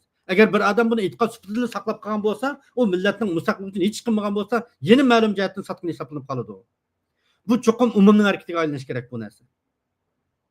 Shu umumning harakatiga aylangan vaqtda boya deganimizga o'xshash umumiy xalqning ichidagi ko'p sonli odam o'zining milliy mustaqillik harakatida boyqut qilish qatorliq siz degan tilg'algan bayotinga qarshilik bildirish harakatlaridan boshqa yana birlashishni o'zining boshda atib bo'lmaydigan bir burchi deb bilish kerak. Mayli 10 kishilik bo'lsin, 15 kishilik bo'lsin, guruhlar qurilishi, tashkilotlar qurilishi, o'rganish guruhlari qurilishi, ideya taqtilishi, o'xshagan ko'z qarashli odamlar bir yerga to'planib bunda gruppalar bor. Bunda gruppalar hatto gruppadan sirtda tashkilot shaklida, hatto qurultay shakllarida bizda bor. Qurultay mayli buni to'g'ri musharkat texim kengayish kerak, texim ko'lamlanish kerak. Endi gap mush tashkillangan odamlar chet ellik Uyg'urning bo'lsin qancha persentini egallaydi degan masala. Bu yer qargan vaqtda mening bu yer demoqchi bo'lganim Najmiddin, siz deyotgan tashkillanish harakatlari Uyg'urlar 30 yilning mobaynida, 30 yil desam azob qilishi mumkin. Masalan, üç efendilerning ikkisi vatandan qochib chiqib, Turkiyaga berib, Sharq Turkiston masalasini, ular Sharq Turkiston da'vosi deb atagan, masalan, shu da'voni davomlashtirgan vaqtdan tortib, ya'ni bu 50-yillar desak, 50-yillardan tortib ta hozirgacha 70 yil bo'ldi deyli. 70 yil mobaynida siz deyotgan tashkillanish harakatlari to'xtagani yo'q. Yo'qolib ketgani yo'q. Bu harakat bo'layotdi, tashkillanish bo'layotdi. Lekin qaysi asosda tashkillanyapti Uyg'urlar? Qanday asos shakllanyapti? Masalan, biz yuqorida deb o'tgan, biroz buni deb o'tgan, masalan, Uyg'urlarning kishilik huquqini talab qilish asosida tashkillansa, bu milliy qarshilik ko'rsatish hisoblanadi. Yo'q, qarshilik qilish hisoblanmaydi. Ma'lum jihatni aytgan vaqtda nima deymiz? Xitoylarning bog'i kishilik huquq harakatlari, Falun Gongsunlarning faoliyatlariga davomli uchrab turmayman. Bizning ulardan bir haqimiz bo'lishi kerak-da. Agar biz huquq masalasini tilga olmay, kishilik huquq masalasini tilga olgan bo'lsak, Falun Gongsunlar o'xshash barobar muomala qilish kerak bo'ladi bizga. Unda olsa yeni bir tarafdan bizda bo'libmi vatan ichidami shundoq, vatan siridimi shundoq. Hozir biz vatanning ichini demay, vatanning sirrini deb turaylik. O'sha tashkillanish degan gapingizga asosan. Diniy e'tiqodimiz to'g'risida ajoyib tashkillanamiz bu. Mush tashkillanish Bu sizningcha mesele nimani bildirdi desa, kishilarning jannatga bo'lgan muhabbatining vatanga bo'lgan muhabbatining ustun ekanligini bildirdi. lekin nim bo'lishidan qat'iy nazar bu Sharqiy Turkiston milliy ozodlik harakatiningki qarshilik ko'rsatish shakllari hisoblanamdi. Yoqqatdi. Bu bir nozik masala ma'lum jihatdan. Shu narsani tushunishimiz kerakki, bizdek bir millatga nisbatan hatto islom dinining bizning barliq madaniyat qimmat qarashlarining har qanday bir o'lcham nuqtasidan qaragan vaqtda bizning ko'rishimiz ma'ni o'z ichiga olmaydi, ma'ni o'z ichiga olmaydi emas. Hamma narsani o'z ichiga oladi shu. Bizning ko'rishimizni inson huquq kurash deb atashga bo'ladi, diniy kurash deb atashga bo'ladi, irqiy kurash deb atashga bo'ladi, huquq kurashi deb atashga bo'ladi, iqtisodiy ekspluatatsiyaga qarshilik bildirish kurash deb atashga bo'ladi. Har qanday kurash va qarshilik harakatlariga mos keladigan atalgan hammasini o'z ichiga olgan bo'ladi bizning harakatlarimiz shu. Şu ma'lum deb aytgan chog'da bayatning gapimni to'liqlasam, vatanga bo'lgan muhabbati, jannatga bo'lgan muhabbatidan ojiz bo'lg'achqa vatanga ozish qiladi deganimda, amaliyotda jannatga oshiq bo'lgan odamlar avval vatanning muhabbatini birinchi o'ringa qo'yish kerak. Shu chog' jannat halol bo'ladi uningga. Vatan uchun ish qilmagan odamning jannatga kira oladiganiga butkul dunyo islom ulamolari ishonmaydi. lekin bu gapingizda nurg'un jannat uchun harakat qilayotgan sizning tilingizni qo'llansam, jannat uchun, jannatni qo'lga keltirish uchun harakat qilayotganlarning mutlaq ko'p sondagilari sizning bu so'zingizga qo'shilmaydi. Ularning nazarida. Bundaqchi? Jannatga kirishni o'ylagan odam vatanning mustaqilligi uchun harakat qilmagan bo'lsa, jannat harom bo'ladi uningga. Bu vaqtda islom ulamolarining fikri birdek. Bu mayli o'quvchisido, o'quvchilmisido insonning birinchi jannati vatan uchun bo'lgan kurashning oxirida keladi.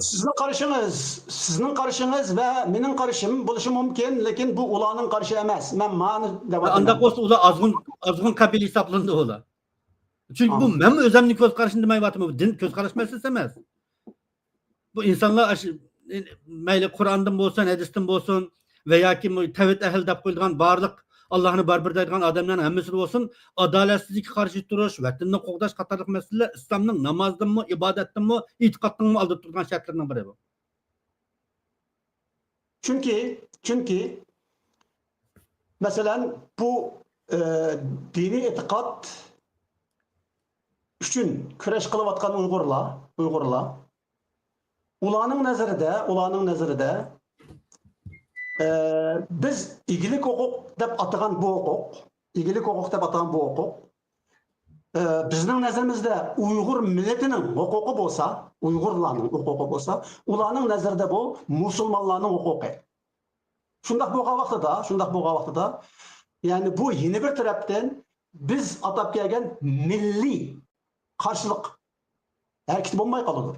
Albatta shunday bo'ladi. Lekin milliy qarshilik harakatini bo'lmay qoladi, lekin milliy qarshilik harakati shu harakatlarni o'z ichiga oladi ma'lum jihatda deb aytgan vaqtda. Milliy qarshilik harakatining ifodalanishi masalan tushunmadim gapingizni. Qandaqsiga? Masalan Turkiyaning mushu Istanbul Çanakkale so'qishida deyli. Masalan tushunmadim deganimda men bir aniqlik aytay, andan keyin sizdan anglay. Tushunmadim degan vaqtimda nimani da'vataman degan vaqtida Ula hatta biz Suriye'deki Uygurlarını, bundan burun Afganistan'daki Uygurlarını, ularning teşvikatlarını ve ularninki hitap sözlerini, hutbelerini anlap geldik. Ularning bütün deydigan meselesini mədəsə Şərqi Türkistan'ı xalifilikning, İslam xalifilikinin bir zemini sübutida azad qilish. Agar unda qo'yilgan bo'lsa, milliy satqinlik harakati bo'ladi. Ammo mening ularning kurashini milliy mustaqillikning bir parchasi deganim, ularning kurashidagi va kurash nishonidagi Sharq Turkiston degan atalg'u. Ular Sharq Turkiston uchun kurash qilayotgan va Sharq Turkistonda islomiy hokimiyat o'rnatishni orzu qilayotgan bo'lsa, buning kurashi yanada mustaqillik kurashi, mayli uning hokimiyat qurish shaklining masalan ba'zilar kommunistik hokimiyat qurishni istayotgan bo'lishi mumkin, ba'zilar demokratik hokimiyat qurishni istayotgan bo'lishi mumkin. Ba'zanlar ham yaqinda anglasam bir Şərq Türkistanda Xristian dininin texmi kengir taqılışıga fursat yaratadigan bir davlat qurush uchun kurash qilayotgan inqilobchilarmi bormish. Ammo mayli qandaq hokimiyat qurish arzusidan qat'iy nazar Şərq Türkistanning mustaqilligi uchun kurash qilayotganlar bo'lsa, ularni mustaqillik harakatimizning bir parchasi deb qarasak, bu bizning birlikda paydo qilishimiz uchun foydali bo'ladi deb qarayman. Ammo Şərq Türkistonni muayyan bir davlatning bir parchasi qilish uchun yoki xaliflikning bir parchasi qilish uchun harakat qilayotgan bo'lsa, buning qilayotganlari bilib bilmasdan sotqinlik harakati deb hisoblanadi. Uning arzusi, e'tiqodi bilan hech kimning ishi yo'q bu chaqda. Undaq bo'lgan vaqtida hozirgi kelgicha sizning umidingiz, orzuyingizga asosan Uyg'urlarninki tashkillanish, guruhlanish, jamoatlanish, to'planish hareketlerida texi biz biraz burun tutuşken, kilişken, iyilik, hukuk prinsipiga asasen bo'lmayotganligini ko'rib olamiz bundan. Shundaqmi? Ha. E'tirof qilish kerak. Reallik shu. Bundaq bo'lgan vaqtida sizning gapingiz bo'yicha aytganda bizningki hozirgi kelgicha mushu milliy iyilik, bizning iyilik huquqimiz prinsipiga asasen tashkillanish, shakllanish va shuningdan bir vakillik, bir gavdini, siyosiy gavdini yoki milliy gavdini barpo qilish ishimiz hozirgi kelgicha oqsab keldi, amalga oshmadi deganlik bo'lamdi. Shundaq.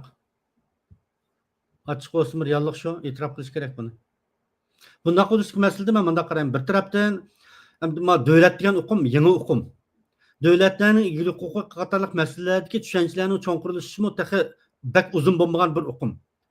Uyg'urlarning an'anaviy madaniyati, milliy kimligi nuqtasidan qatorliq masalalar shu qadar milliy kimlik nuqtamiz hamda nimdan chirib ketganki, millatimizning ismini boshqalar qo'yib turadigan yergacha keldik hattoki.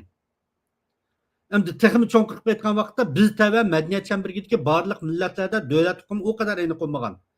Biz hali cho'ng o'g'cha millatimiz Ibrohim Xalilulloh deb o'qitdik. Tax bu 100 yil bo'lmagan bir tarixiy voqealarni deyatimizda endi. Bundaq bir ahvolda bu millatning zamonaviy bir egilik huquqiga bir davlatning tushunchasini talab qilish haqiqatan sal baldur bo'lishi mumkin. Bu boya degandek bizningki madaniyat, tarix, biz tava bo'lgan jug'rafiylik rayon, bizga ta'sir ko'rsatgan atrofimizga millatlar qatorliq nurg'un omillar bilan bog'liq bo'ladi albatta. Endi buni bilan birlikda biz hargizmi Sharq Turkistonning milliy mustaqilligi masalasining ishkilamchi bir masala ekanligini tilga olib qolsak, u chog'da siz degandek milliy mustaqilligimiz masalasida murassa qilgan hatto sotqinlik harakatiga yo'l ochib qolgan bo'lib qolamiz. Endi ma'o bayatın 3 yapan to'g'riliq gap bo'ldi. Endi boshqalar to'g'riliq ismini atamagan bo'lsak, men bu o'lib ketgandan bo'lganligini deyish kerak. Bir mustaqilchining Xitoy hokimiyatida bir ministerlik vazifasini ustiga elishi yoki bir davlat boshlig'i masalan Zelenskiyni tasavvur qildi, Putinning besib olgan hukumatida bir qatnash ministri yoki bexatarlik ministri bo'lishini qabul qilamiz Zelenskiy. Bu qanday bir harakat deb qaraldi? Albatta sotqinlik harakati. Mayli u nimalarni qilgan bo'lsin, qanchalik badal to'lagan bo'lsin, u baribir u Putin hokimiyatini qabul qilib tamg'asini ilib aşağıda ministr bo'lib o'ltadimi bo'ldi, dastlabki ketgan bo'ldi degan gap. Shunga mayli bizning Xo'janiyaz hojimi Shinsey Dobenninki muavini bo'lib, ya'ni shung mening bayotim raisi bo'lib Urumchida taxtda o'tadi.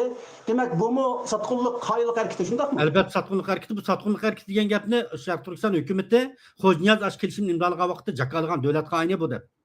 Biz agar Sharq Turkiston hukumatining fuqarosi bo'ladigan bo'lsak, Xo'janiyazga qarta Sharq Turkiston hukumatimizning chiqargan bu qonunni e'tirof qilishimiz kerak bo'ladi. Ammo yana bir masala bayotim Yaqubbayning hokimiyati to'g'riliq gap qildim men. Ya'ni bizning davlat qurish tariximizni, besilish tarixini nimish birinchi jumhuriyat, ikkinchi jumhuriyat to'g'riliq gap qilmadan deydigan gap bo'ladi. Cumhuriyatimizning prezidenti berib imzo qo'ygan tursa qog'ozdagi. Biz o qandaq o davlatlarni besvelindi deya olamizki. Xuddi Izroil bilan Yevropa ittifoqiga qatnashgan Yevropadagi ba'zi davlatlarga o'xshash bir harakat sifatida ifodi bu harakatni oddiy bir masala sifatida insonning aqli hayron qoladi endi. Dunyoda bizga o'xshash mustaqillikdan oson voz kechadigan ikkinchi bir millatni topib olmamdiki deb o'ylab qolmay g'oyida. Ahmetcan Qasimi ikinci Cumhuriyetimizde Ahmetcan Qasimi Jang Jujung reisligideki ülkülük ülkelik Birleşme Hükümeti'nin muavin reisi oldu. Bu mu satqınlık mı? Onu murassa qilolmaydi. Lekin manda bir masala bor. Bu endi nurg'un odamlar bor Ahmadjon Qosimni yaxshi ko'radigan, bo'lib o'tirasat qarindoshlarimiz bak yaxshi ko'rdi. Uni desangiz Uyg'urlarning ichida Timur Do'matni yaxshi ko'radigan bir turkum odamlar bor. Sayfiddin Azizni yaxshi ko'radigan, uning til takkizlik bo'lmaydi deb qaraydigan bir turkum odamlar bor. Hatto İsmail Ahmedni yaxshi ko'radigan bir turkum odamlar bor. Hatto biz kichik vaqtda Beyjingga ketdi, İsmail Ahmed Urumchida qoldi, Timur Do'mat qilolat, Alloh samat deb qo'shoq to'qib qo'yganlarni anglaydik balkim taxmin tafsilotini kishilar bilishi mumkin. Shu odamning manfaatini ko'rgan, shuning bir ba'zi bir urug' tuqqanlari, yurtdoshlari va qatorliq uning manfaatidan bahramand bo'lgan ba'zi bir odamlar ularni faqat tilga og'iz kelmaydi-chu. Mana bu bizning murassachilik sotqinlik xarakterimiz ma. Bizning millatimizda ham haqiqatan necha yuz yilning yoqi bek ezildik, bek xorlandik. Endi uning insonning tabiatida ashta kuchliroq odamga xushomat qiladigan, uningga yaqinligini, hurmatini bildirish orqali o'zini oshningdek bir yuqori tabiqatdagi bir odam deb qarab oladigan bir şey. Ammo yuqori tabiq qanday yuqori tabiq emasdan. Sadir Palvonga o'xshash tuvan tabiqida burni uzilib ketgan holatida 15 yildan tortib turmada soqulchilik yashaydigan qahmonlar bor. Hurmat istavar odamlar shu. Ammo shunga o'xshash Sadir Palvonning davrida yana uzun chaponni kiyib, chashni qo'yib, hurmat sadavorib, hokim begim bo'lib, imom axun bo'lib yurgan tumanligan odamlar bo'lishi mumkin. Şoňlaşqa yuqur tabiq masalasida chapanni pokiz kiygan, yaxshi yeb, yaxshi ishgan odam emas, o'zining vijdoniga, o'zining e'tiqodiga sahib chiqadigan odamlar haqiqiy yuqur tabiqqa, haqiqiy vijdon sahibi bo'lib hisoblanadi. Ana shular hurmatlash kerak bo'lish kerak. 1884-yili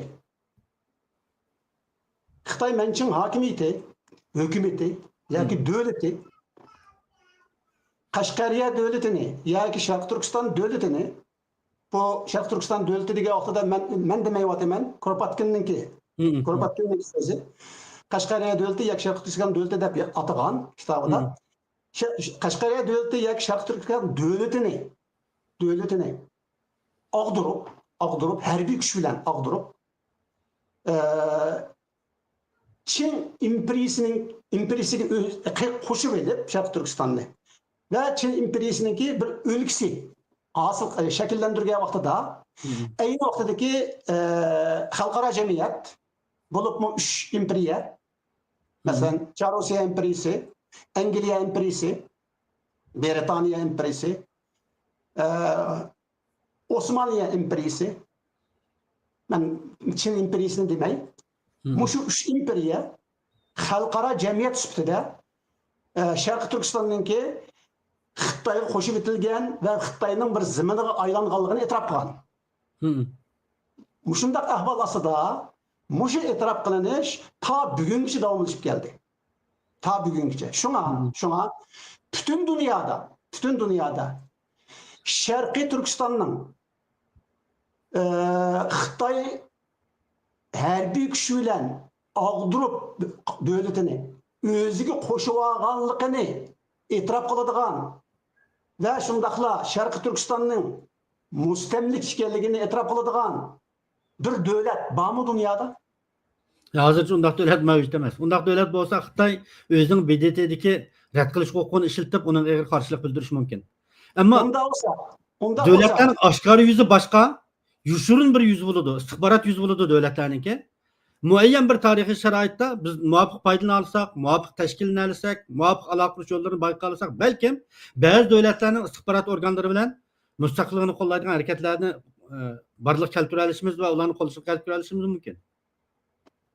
Mayad bir masala to'liqlab qo'ydigan, biri Ahmadjon Qosim masalasi haqida, yana biri Çin imperiyasining bizni harbiy hokimiyatdan ishg'ol qilganlik masalasida.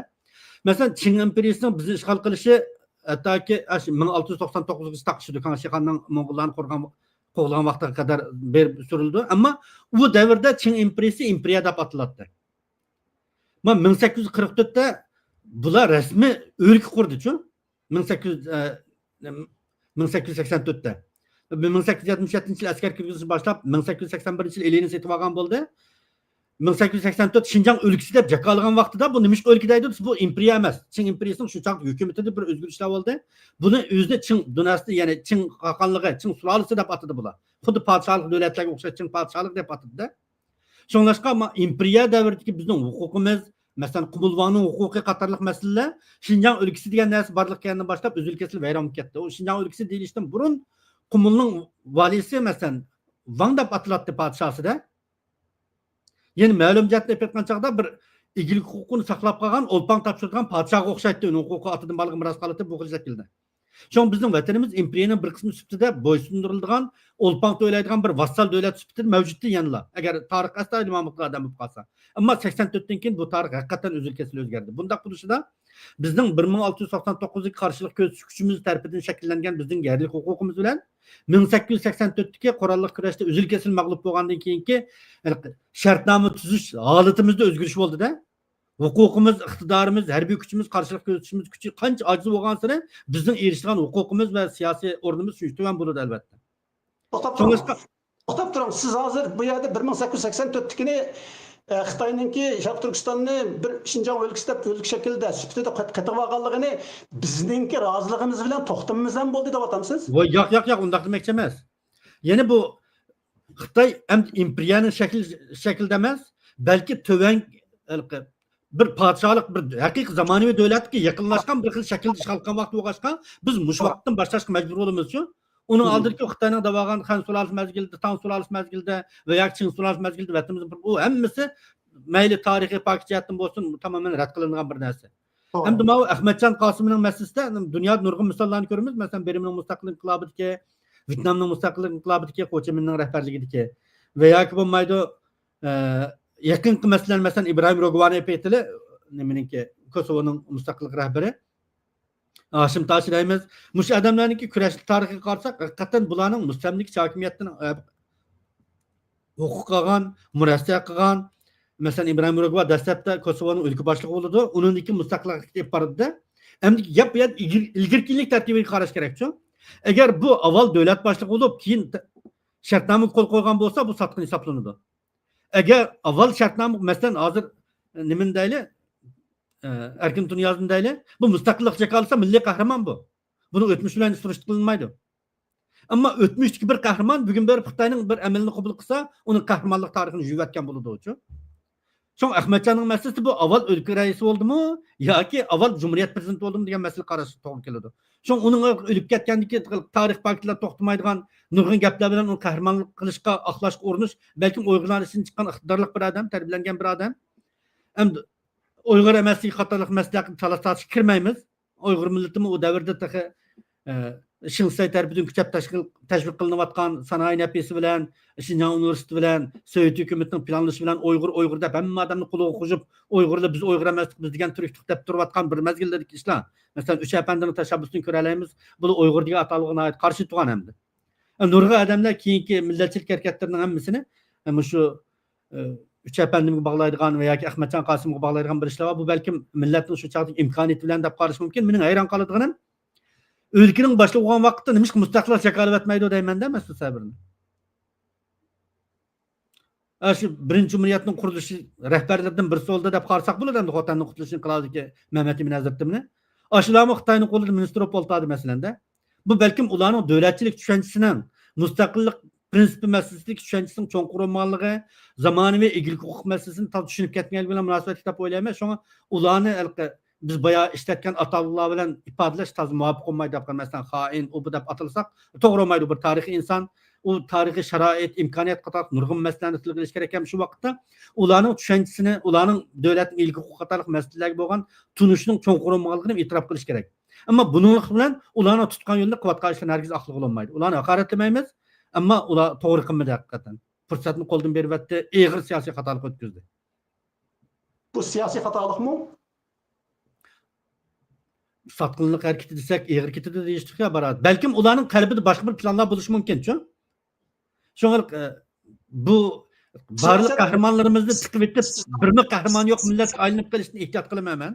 Sizning siyosat degan so'zingizni ishlatib turib desam, siyosatda niyat bilan karımız olmaydı bizninki.